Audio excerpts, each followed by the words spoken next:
Ikwekwento natin ang isang romantic drama movie kung saan isang guro ang umiibig sa kanyang estudyante, ngunit nagkakaroon ng problema nang ang kanyang pagmamahal ay nauwi sa obsesyon. Kaya't huwag na tayong mag-aksaya ng oras, simulan na natin ang kwento. Sa simula ng pelikula, makikita natin ang isang babaeng tumatakbo, at ang kanyang pangalan ay Anita. Siya ay nakatira kasama ang kanyang asawa sa isang marangyang bahay. Kinabukasan, pumunta si Anita sa paaralan kung saan siya nagtatrabaho bilang pansamantalang guro sa palakasan.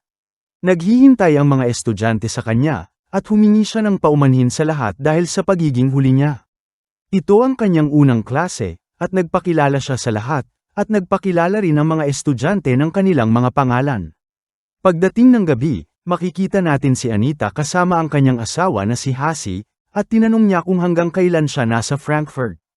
Sinabi ni Hasi na hanggang Biyernes, at pagkatapos ng ilang sandali, natulog na silang dalawa.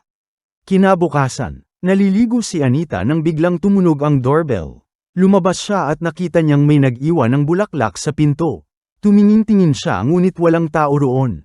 Sa susunod na eksena, makikita natin ang mga estudyante na nagsasanay, at sinabi ni Marquez kay Anita na maganda siya, na sa tingin ni Anita ay kakaiba.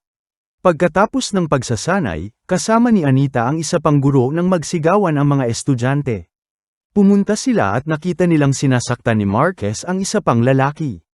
Pinaghiwalay nila ang dalawa, at dinala ni Anita si Marquez para bigyan ng first aid.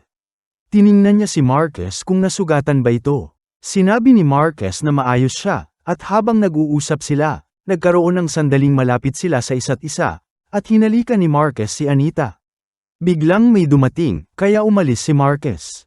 Pagkaraan ng ilang sandali, sinilip ni Anita ang Instagram ni Marquez at minensahe ito na kalimutan na ang nangyari at hindi na ito dapat mangyari pa. Habang kaharap ang isang kasamahan ni Anita, nagsimula silang mag-usap, at sa gitna nito, nag-reply si Marquez. Nagpadala si Marquez ng litrato ng kanyang pribadong bahagi, na ikinatawa ni Anita. Pag-uwi niya, nakita niya na may bulaklak sa mesa. Habang natutulog, tinanong niya ang asawa kung saan galing ang mga bulaklak na iyon. Sinabi ni Hasi na nakalagay ito sa pinto nang dumating siya. Nagtataka rin si Hasi kung sino ang nagpadala ng bulaklak, ngunit wala siyang sinabi kay Anita, at natulog na sila. Kinabukasan, tumingin si Anita sa bintana ng paaralan at nakita na dumating si Marquez at ang kanyang mga magulang. Tinawag ang mga magulang ni Marquez dahil sa nangyaring gulo ilang araw na ang nakalipas. Pagpasok, nalaman natin na magkakilala na pala sina Marquez, nanay at Anita. Pareho silang nag-training noon sa gymnastics class.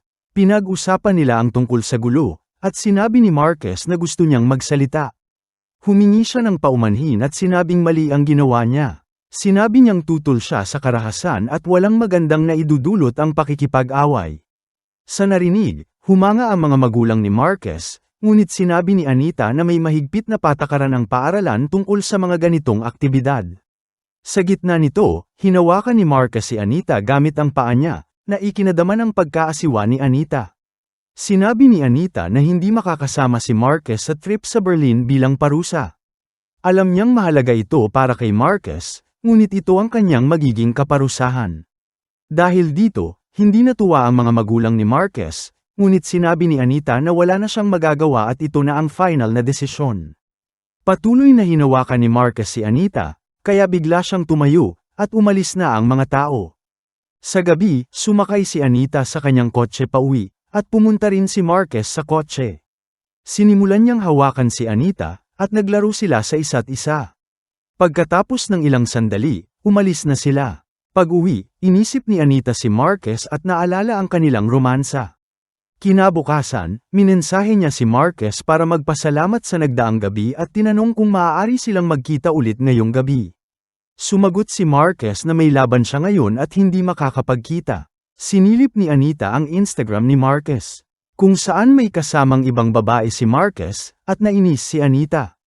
Inimbitahan ni Marquez, nanay si Anita sa kanilang bahay, at kinabukasan, pumunta siya roon kung saan may iba pang mga babae na ipinakilala ni Marquez, nanay kay Anita. Nag-usap-usap sila, at dumating din si Marquez. Sinabi niyang natapos na niya ang kanyang laban at maliligo na siya. Pagkalipas ng ilang sandali, Gumawa ng dahilan si Anita para pumunta sa banyo, kung saan naliligo si Marquez. Sinimulan niyang akitin si Marquez. At muli silang naglaro. Kinabukasan, nag-eehersisyo si Anita kasama si Jay, ngunit patuloy siyang nakikipag-chat kay Marquez. Pag-uwi, nakita siya ng asawa niyang nasa telepono, ngunit hindi ito nagsalita. Pagdating sa paaralan, nagpa-attendan si Anita at nalaman niyang may sakit si Marquez at hindi pumasok. Kinabukasan, dinala siya ng asawa sa opisina nito, at ipinakilala si Anita sa bagong partner at abogado nito. Habang nakaupo sila, patuloy na nakikipag-chat si Anita kay Marquez. Tinawagan niya si Marquez, ngunit hindi sinagot ang tawag. Sinakyan ni Anita ang kanyang kotse at pumunta sa bahay ni Marquez para hanapin siya.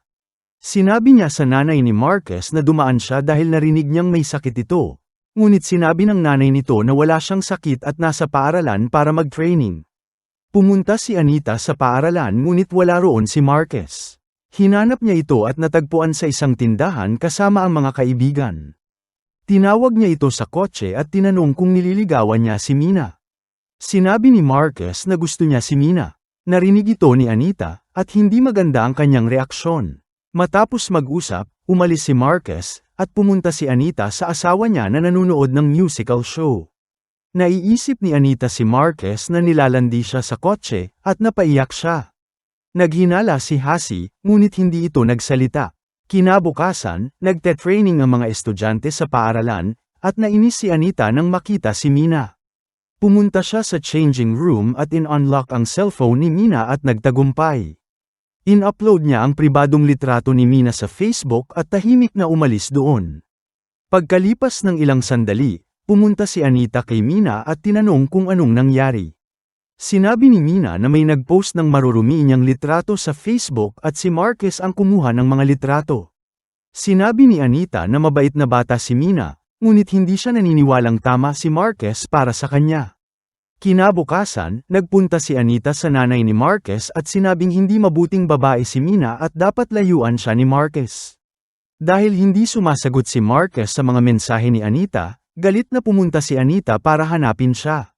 Sinabi ni Marquez na tigilan na siya ni Anita. Sinabi ni Anita na may mahalaga siyang sasabihin. Ibinunyag niyang buntis siya. Nagulat si Marquez sa narinig. Sumakay sila sa kotse, at ipinakita ni Anita ang ultrasound ng sanggol. Natakot si Marquez at nagsimulang umiyak. Sinabi ni Anita na mag-iisip sila ng solusyon. Matapos ang ilang sandali, inakit muli ni Anita si Marquez. At naglaro sila. Kinabukasan, umuwi si Anita matapos tumakbo at nakita ang kopya ng ultrasound na nakapatong doon. Napagtanto niyang nalaman na ng asawa niya ang lahat. Sa pagkabigla, tumunog ang doorbell. Bumaba siya at nakita ang nanay ni Marquez na dumalaw. Nabasa ng nanay ni Marquez ang lahat ng mensaheng sinulat ni Anita kay Marquez. Nagalit ito kay Anita at sinabing layuan niya ang anak niya, at kung lumapit siya ulit, papatayin siya nito. Umiiyak si Anita at tumakbo palayo.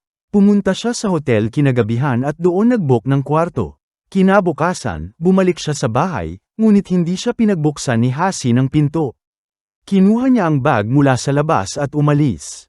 Pagpunta sa paaralan, nalaman ng lahat ang tungkol dito, at siya ay tinanggal sa trabaho. Hiningian siya ng paliwanag, ngunit sinabi niyang hindi dapat nangyari yon. Ngunit wala siyang maibigay na sagot. Sa gitna nito, nakita niya ang kotse ni Hasi sa labas at umalis na siya. Bumaba si Marquez mula sa kotse, at si Hasi ay umalis na hindi siya kinausap. Sinabi ni Marquez na hindi niya akalaing magiging ganito kasama ang sitwasyon.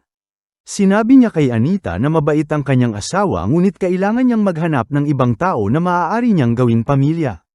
Sinabi niyang mabuting babae si Anita at binati siya ng good luck para sa hinaharap. Pagkatapos niyang sabihin ito, umalis na si Marquez.